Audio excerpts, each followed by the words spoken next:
Hi,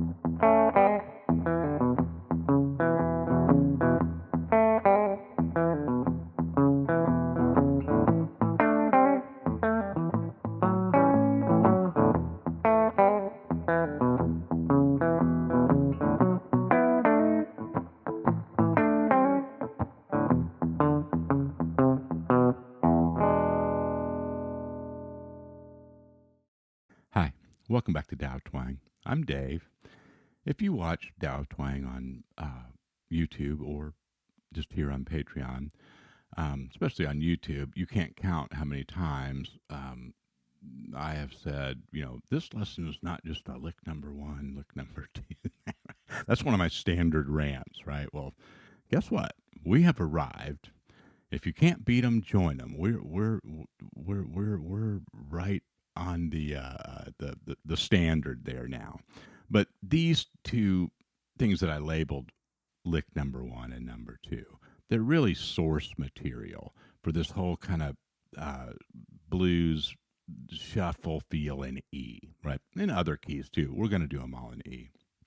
And by source material, I mean that I'm going to show you these licks, but then these licks could be put in different parts of the measure, different, you know, uh, you know, rhythm on measure number one,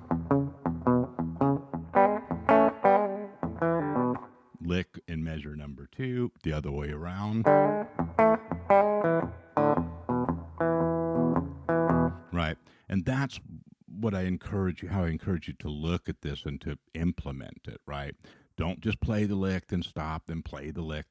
Put it immediately after you get it going. We're gonna look at it under the microscope here in a second, both of them. But once you get it going in your own way, not going to get into a lecture about doing your own thing and not getting caught up in every ism and asm and pick stroke but let me just say, do your own thing. Don't get caught up in every ism and asm. I'll leave it at that. All right. Um, because if I do this 10 times in a row, it will never be the same. And some of them will be so different, it wouldn't even, you couldn't even, replicate it. Right. And the same thing will happen with you. The important thing is to keep going. Don't criticize it, stop and pick it apart, and, destroy it with analysis. Just keep going. Next time around, maybe you get lucky. You get lucky a few times, it starts to be a habit, right? So here's what's going on with that first one. Okay. Now, that's the melody. Sometimes the melody's sort of just implied in there because I don't hit every note. Say if I hit more of a chord, might go up. But to kind of slow it down and hear the essential thing of it, the line itself, that's it. Right? At that time I left out the little kind of counter, the kind of bounce of the root.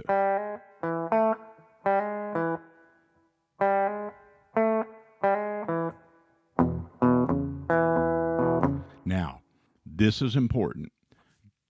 That needs to be your routine. Lick, rhythm.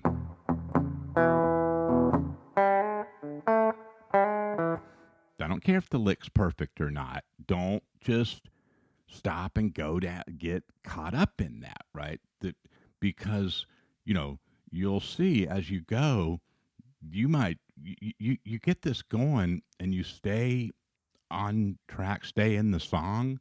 You'll play something you won't even know what it was. You'll look back and be like, I don't even know if I could repeat that. I'm not even sure what I just did there, right? But you keep going. So here's a routine. If I start with the lick at the top of the measure,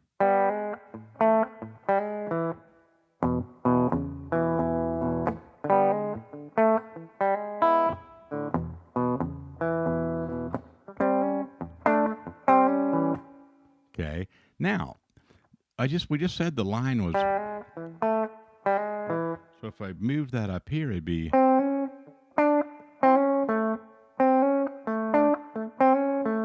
But you see, I started with like an A7 shape right there. Okay, well, I didn't.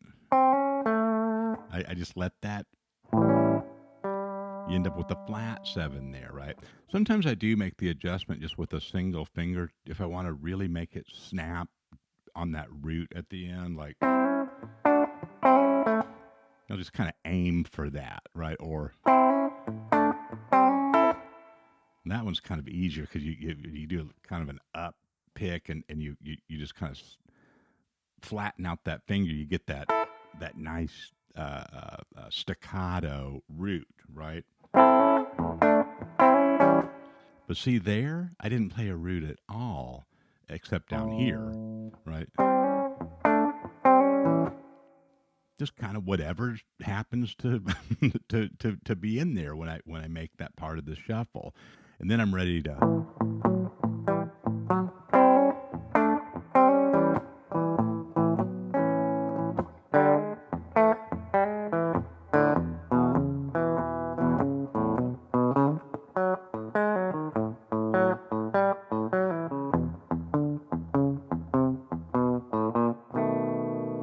Okay, you could go up to the B and do it.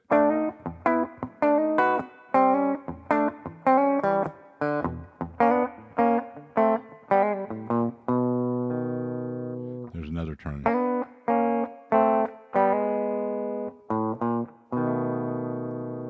Okay, you want to use turnarounds and stuff too when you're practicing like this and when you're playing, right? Somebody comes over and said, "Hey, man, grab the acoustic over there and play something," or well, whatever's in the room. And all of a sudden, we're like, "Oh, even though we play guitar for hours every day, all of a sudden it's like, oh, we don't know any." I mean, I still do it, right? And but that's something you can do that people will love. That's cool. It's fun. Um, you know, and everybody relates to it all around the world. So play the whole 12 bars, right? Right now we're breaking things up for demonstration purposes.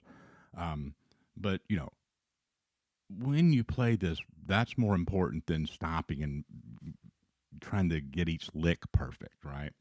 So, and sometimes I don't like to do the exact routine all the time on every chord. I think it gets.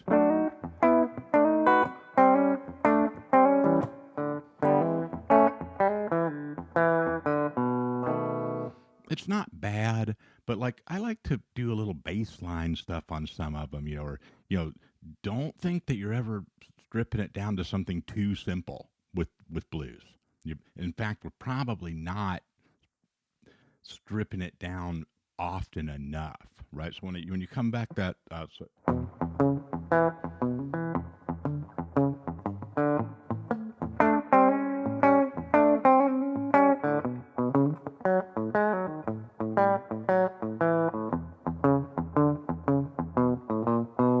all that kind of stuff, that boogie woogie bassline stuff sounds cool when you bring it back around, right? And then when you do use more of your licks, this is like an arrangement tip for playing blues like by yourself, right? And so when you're practicing this, always go back to the rhythm. Let's look at the second one here real quick.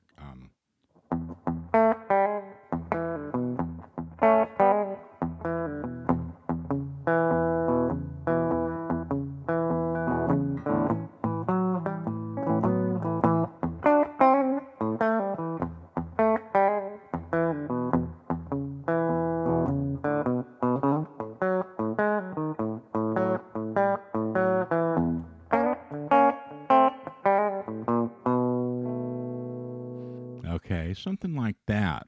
Now, this second one, it's the double bounce on the bass. And we got that same business with that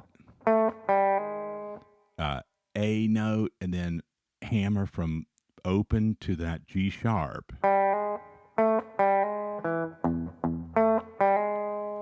And I trill it a lot. I probably did that in the intro demonstration. Kind of a Roadhouse blues type of thing. Yeah. This one, you can just make so many different phrases out of it. I could go,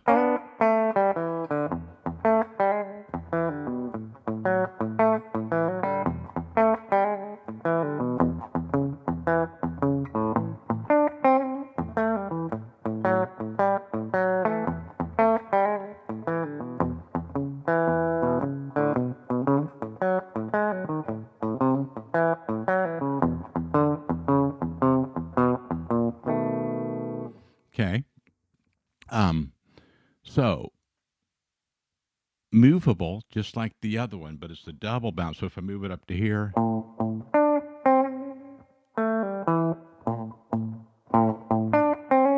sorry, I'm used to making a chord there. See, so if I put more junk in it, it's like that first lick. I could go,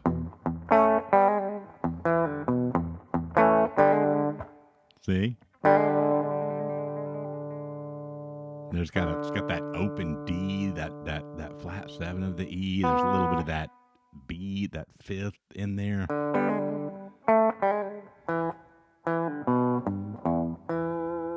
You know, you know,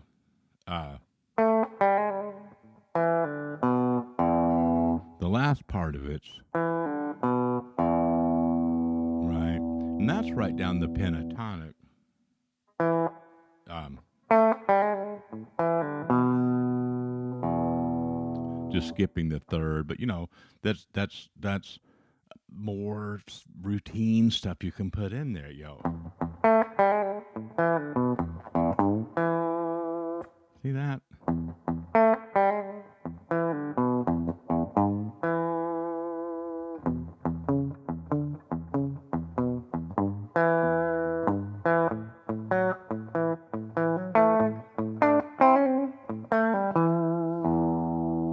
There I did the A. I went up and played the rhythm over the A measures.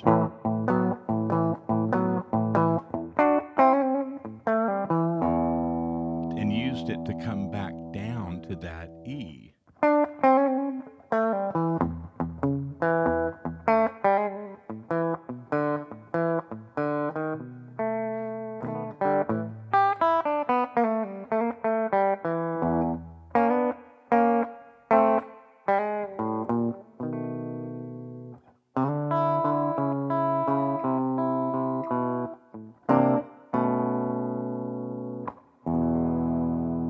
Always put a turnaround in there. Always keep going, right? That's the key to this stuff. And, man, the dirtier the better on that. I mean, if you don't stop because you got some strings clacking and that's the good stuff on something like this. And after a while, I get a little heavy handed. Sometimes I have to remind myself to back off, I think because a lot of this I did on acoustic really kind of early on. Um, and maybe I was hitting it harder, and just when I was younger, I was just hitting everything harder, you know. And I mean, that's not just a metaphor. um, so it, how you kind of address it, attack it with the pick and stuff really matters. But sometimes you want it to be really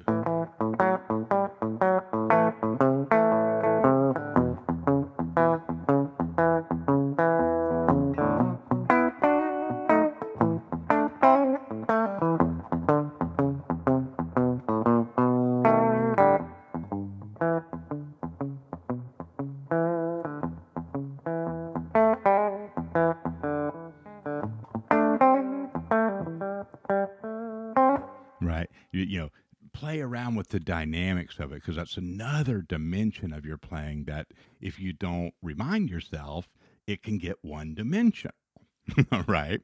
And we all do that because we're just, you know, juggling cats with trying to track all these different things and remember all this stuff at once, right? So have fun with this one. Keep it laid back. If you haven't ever checked out the Tao of Twang open mic on Facebook page, you have to join it. But look that up. And if you want, send us you got to, answer a couple questions and then we'll let you in there or whatever.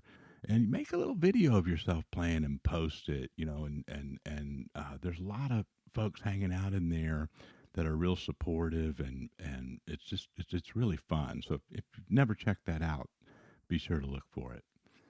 Take it easy. I'll see you next time.